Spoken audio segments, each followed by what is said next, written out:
իշխանությունը բացահայտ բռնաճնշումների է դիմում։ Ձեր կարծիքով ճարահատյալ է դա անում եւ արդյոք Փաշինյանը Այո, որպեսզի իր ինքը պաշտպանի։ Ես այսքան զրույցը ասում եմ, ես չեմ կասկածում, սա եթե դուրս է գալու, թե չէ,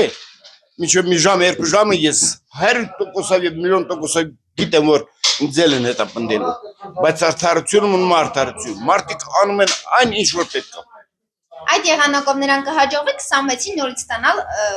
իրենց ձայնը։ Որոշ էթիկ զրտումներ ասենք, որ ոչ հայ կտան, բանում, դրանք կարող են տրեն, եւ այդ նույն կաշառները որ միլիոնի վերցնում է, էլ իրաց մեջ բաժանելով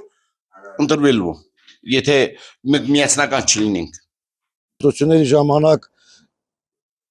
դա լինելով բանը, այն ինչ են ասում, ուժայինը իրանք են, ուժայինը գործելու են։ Դրա համար այսօր հադրությունը իշքան հեծա, թե ոշում ամեն մի բան հիմնարկի տնօրեն,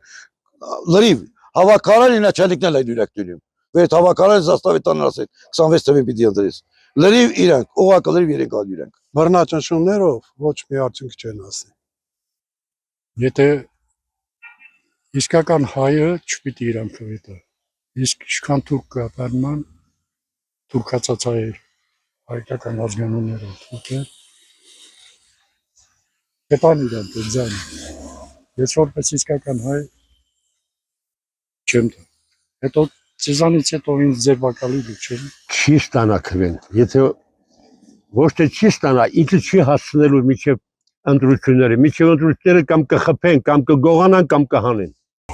Դժվար հարց է։ Ոչ մեկը հիմա երաշխավորած չի որ կարող է Նիկոլով տանցառնա, վարչապետ չի կարած։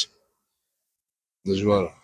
Բռնաճնշումների դիմելով, բռնաճնշումների գնալով ձեր կարծիքով կստացվի։ Չէ, բռնաճնշումը, ով ինչ կարող ասի դու գնա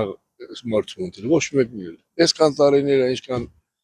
բան ընտրություններ եղել, ես ոչ մեկին չեմ լսել։ Մենակ իմ ուղեղով։ Ում ուզեցել են որ անեն ընտրել։ Վախի մթնոլորտ ստեղծելով չեմ կարծում։